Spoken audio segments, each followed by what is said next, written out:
El secretari general de Comissions Obreras ya está aquí con nosotros. Unai Sordo, buenos días. Buen día, buenos días. Un placer tenerle aquí en el plató del Café de Ideas. Sí, alguna vez hemos estado en la distancia. En duples, pero por fin de cuerpo presente. Señor Sordo, ahora hace un momento Pedro Sánchez está... Bueno, de hecho sigue la comparecencia desde Pekín. Sé que usted ha podido escuchar ahora las palabras en directo. ¿Qué le ha parecido?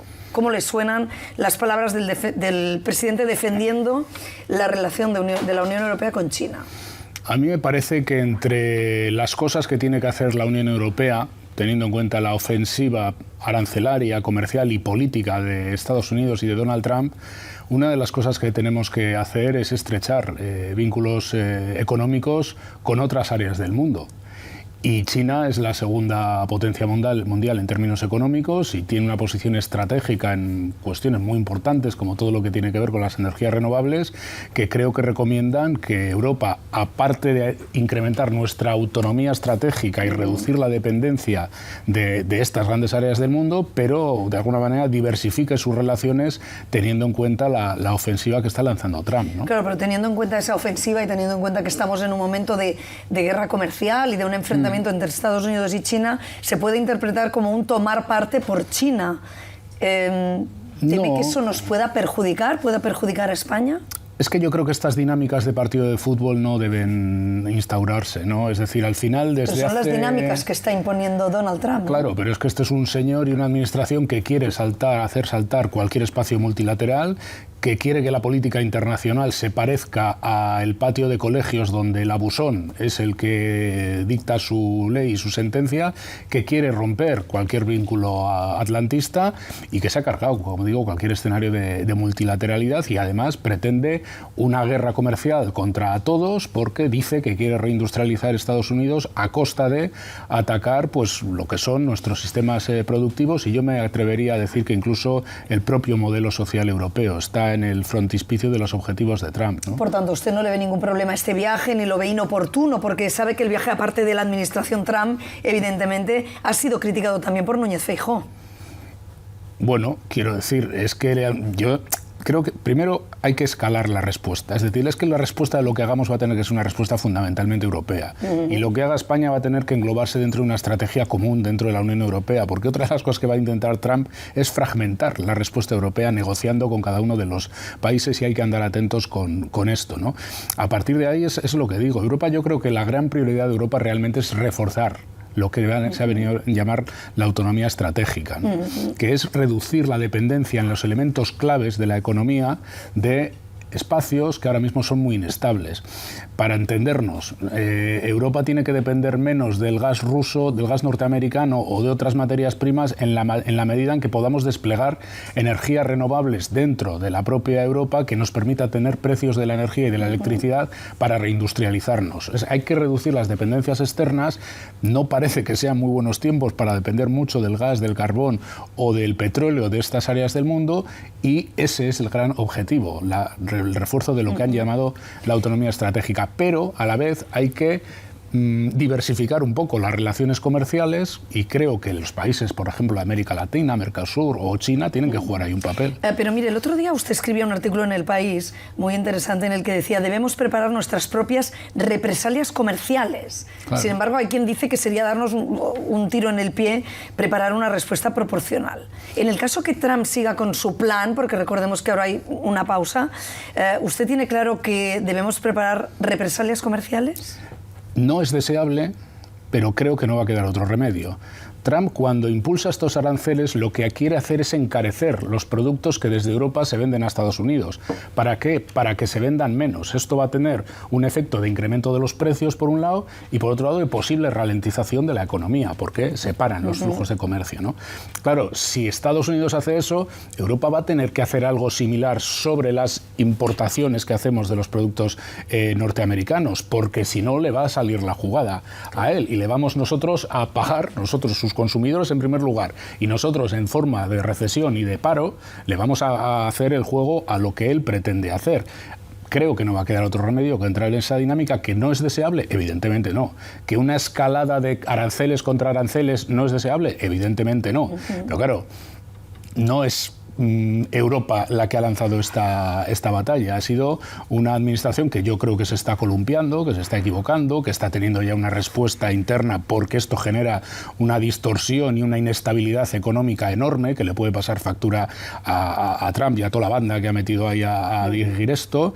Entonces, bueno, hay que tener calma, hay que tener prudencia, pero hay que tener también contundencia, porque, insisto, esta es una batalla de fondo y no es solo una batalla comercial, en mi opinión es política. Hay que leer las cosas que dice Trump. Trump dice que vosotros también me ponéis aranceles, son lo que se llaman impuestos.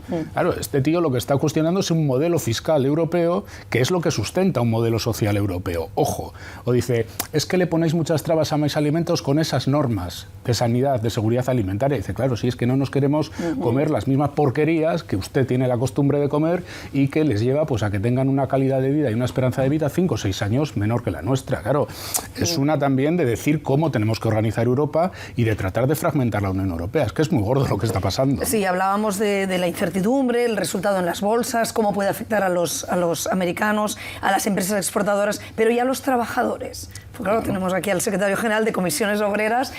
¿Cómo puede afectar a los trabajadores? ¿Qué veremos? ¿Veremos despidos? Hombre, yo creo que es muy pronto para afirmar esto, pero si se consolida esta dinámica de batalla comercial, suelen tener dos consecuencias inmediatas. Uno, el incremento de los precios. Las batallas suelen generar un incremento de los precios y una ralentización de la economía porque se paralizan o se retardan un poco los flujos comerciales. Claro, si los precios son más caros y hay menos actividad económica, poco a poco puede haber incluso una crisis o una recesión. Y esto puede tener efectos sobre el empleo. ¿Esto va a ocurrir? Hombre, en este momento no estamos en disposición de decir esto con seguridad, ojalá no, pero hay que irse preparando para el escenario y por eso nosotros le hemos instado al Gobierno a que ponga encima de la mesa recursos para apoyar los sectores que se pudieran ver impactados por la guerra arancelaria y que empecemos a activar los mecanismos de la reforma laboral que pactamos para tratar de evitar los despidos si hubiera problemas en algún sector, como el del vino, el del aceite, el de los componentes del automóvil u otros, ¿no?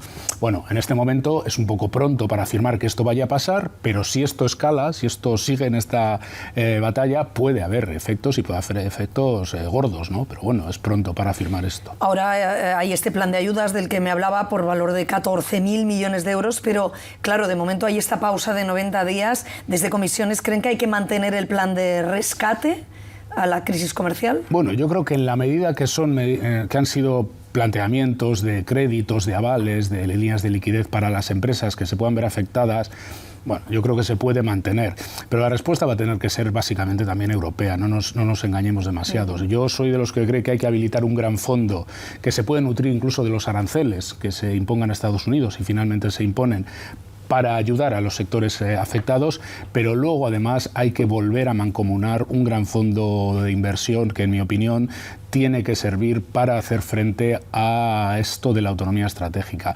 No podemos paralizar ahora, ni por la vía de dedicar 800.000 millones de euros al rearme, ni por la vía de solo pensar en las consecuencias del impacto de los aranceles, no podemos ralentizar las otras cosas que hay que transformar en la economía europea, que es básicamente todo lo que tiene que ver con la transición digital y con la transición energético-ecológica. Eso es lo que va a salvaguardar la industria europea del futuro y los empleos del futuro. Esto requiere integración política en la Unión, en mi opinión, y esto requiere reforzar el llamado pilar social europeo.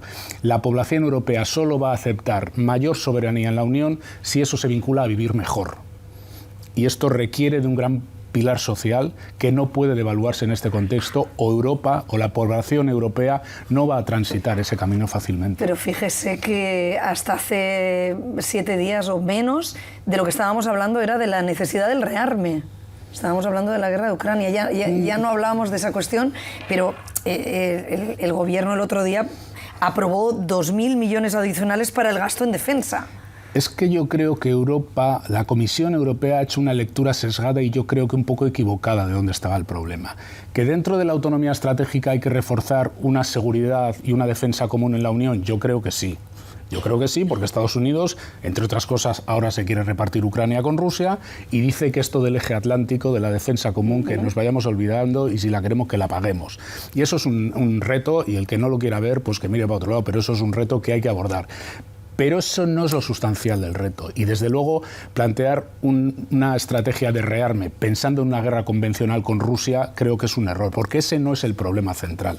¿Que Rusia es un peligro para la seguridad en Europa? Seguro, pero no en términos de guerra convencional. ¿Pero hay que dedicar más dinero al rearme? ¿Sí Yo o no? creo que hay que profundizar en un modelo de defensa común en la Unión Europea.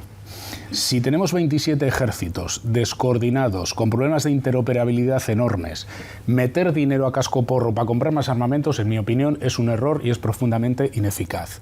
Si se plantea un concepto global de seguridad dentro de la Unión Europea, que va a tener que conllevar también una estrategia de defensa, no digo yo que no, y cuando se decida exactamente cómo se van a hacer las cosas, hacen falta inversiones en ese terreno, esto hay que verlo, y yo creo que negar la cabeza a esa realidad me parece, negarle la vista a esta realidad me parece erróneo, ¿no? Pero creo que se ha querido empezar la casa por el tejado, y el problema es mucho más amplio que la seguridad es mucho más amplio que la defensa, y la defensa es mucho más amplio que el armamento en el siglo XXI, claro, en mi opinión. Eso ha tenido repercusión política en nuestro país, en las izquierdas al PSOE, ¿no? Porque Irene Montero pues dijo que era un robo a la ciudadanía, estos 2.000 millones, que es dinero que no se destinará a educación o a sanidad. No sé si comparte esta crítica.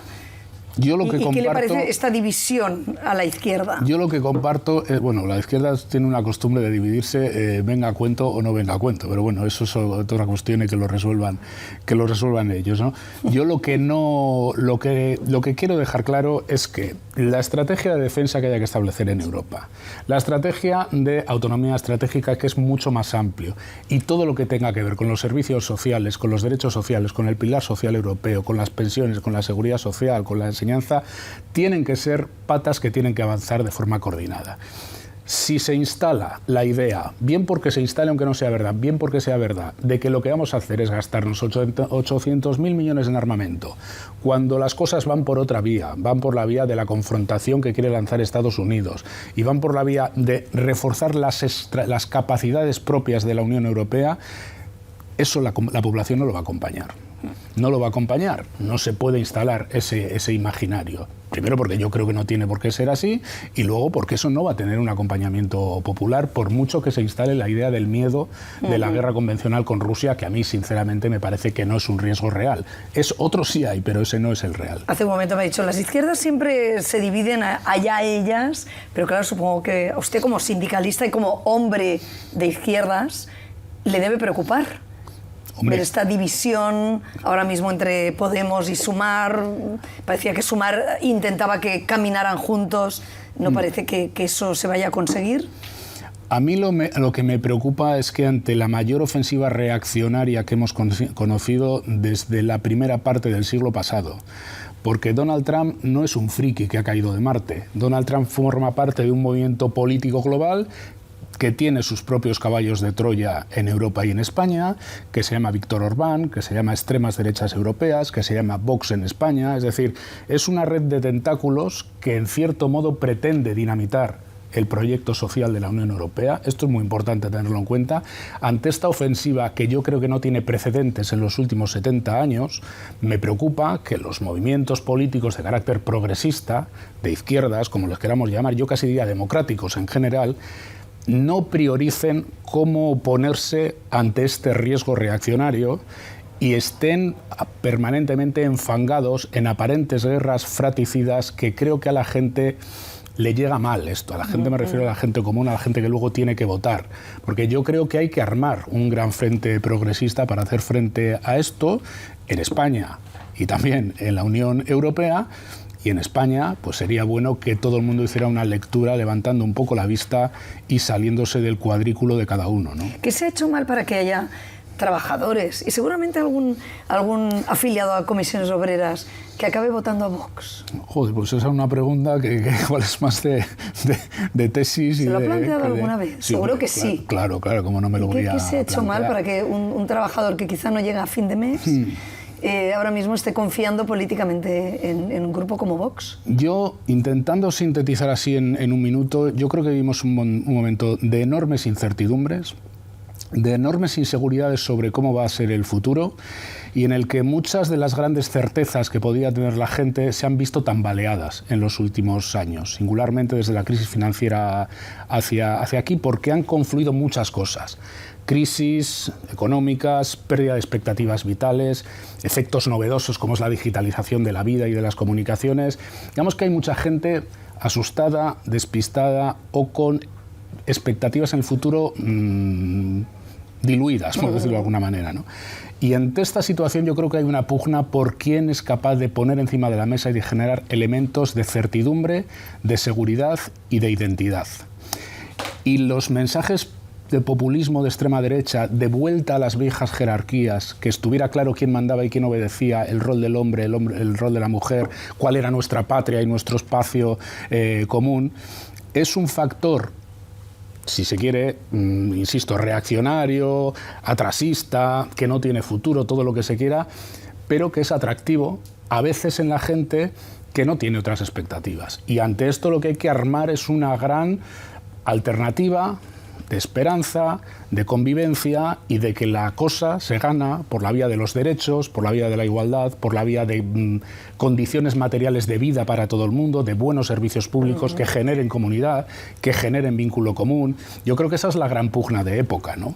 Y por eso hay gente que vota contra sus propios intereses porque se cree que todo va a ser como era cuando se supone que la vida era simple y tranquila, porque alguien le diga que pues, se va a ordenar la vida de determinada manera. Y Trump es también una expresión de eso. Trump consigue una parte del voto en trabajadores que son hijos o que viven en zonas que se han visto desindustrializadas en los últimos 30 años. Estados Unidos ha perdido un 30% del empleo industrial desde la década de los 80 y se cree que un machote de estos diciendo y haciendo las barrabasadas que hace, pues va a reindustrializar esas zonas y va a recuperar un modo de vida donde todo era seguro. Yo creo que a grandes rasgos esa es la síntesis.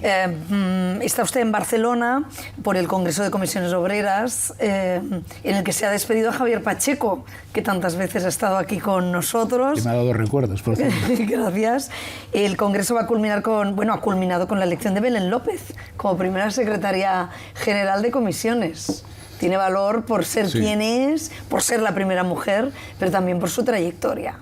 Sí, tiene todo valor. Yo creo que tiene valor la trayectoria y la gestión que ha hecho Javi de estos últimos 8 años, que además ha sido difícil en todas las partes, pero que en Cataluña ha tenido también su propia especificidad y donde yo creo que ha hecho una gestión brillante y un liderazgo brillante, y tiene mucho valor el hecho de que una mujer que viene en el mejor de los sentidos de la periferia, tanto territorial como sectorial, como de dónde viene sindicalmente, ni más ni menos que sea la primera secretaria general de la CONG, ¿no? A mí me parece muy relevante y muy alineado también con cosas que han ocurrido también en otras organizaciones del sindicato, ¿no? Fíjate, vamos a salir de este proceso congresual y con toda seguridad los 4 grandes territorios en población de España, que es Cataluña, Madrid, Andalucía y el País Valenciano, en comisiones obreras van a estar liderados por 4 mujeres, ¿no? Y luego hay más en otros territorios, pero a mí me parece muy relevante. Dice mucho del valor sindical de una mujer como Belén, pero dice mucho también, ahora que se cuestionan las políticas de igualdad, del hecho de que Comisiones Obreras hace ya algunas décadas tomaran medidas de incorporar paulatinamente, a través de las cuotas, a las mujeres a los órganos de dirección. Porque es lo que ha permitido que haya un ecosistema que hace que luego efectivamente las mujeres puedan asumir estas responsabilidades por su propia valía, no por cuotas, por su propia valía. Pero romper las viejas inercias de estructuras, masculinizadas, por no decir patriarcales, como también hemos sido los sindicatos, pues tiene mucho que ver con esas medidas estructurales que son la condición de posibilidad, creo yo, para que finalmente estas mujeres accedan brillantemente a los puestos que acceden, ¿no? Unai Sordo, yo no quiero desaprovechar que le tengo aquí para preguntarle por un tema del que hablábamos mucho hace unas semanas y ahora prácticamente nos hemos olvidado, como es la reducción de la jornada laboral, que debe ser aprobada en el Congreso. ¿Cómo están las negociaciones?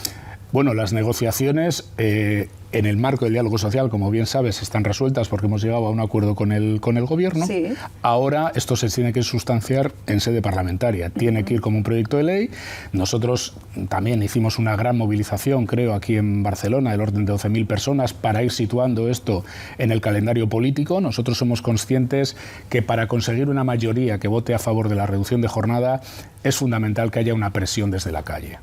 Que los partidos que se nieguen a la reducción de jornada tengan claro que eso puede tener un coste político. Yo creo que en este momento es clave, ¿no? A partir de que esto se introduzca en el trámite parlamentario, hablaremos con todos los grupos, intentaremos que el acuerdo vaya adelante, movilizaremos si es necesario, pero te reconozco que con todo lo que ha pasado en este último mes, pues esto ha perdido foco, pero nosotros seguimos trabajando en ello, que decía el otro. Ha perdido foco, pero recuerdo cuando hablábamos tanto de Junts, que una vez más son necesarios sus 7 votos, los votos de Puigdemont. ¿Ustedes han hablado con él o han hablado con alguien de Junts para tratar de convencerles? Sí, nosotros hablamos con Junts, tenemos relación con todos los grupos. Ellos en su día dijeron que no tenían tomada la decisión. Me consta que las organizaciones empresariales están presionando por otras vías, pero a la hora de la verdad esto se va a dirimir cuando se vea en sede parlamentaria, y ahí se va a tener que retratar todo el mundo, porque tenemos una ventaja.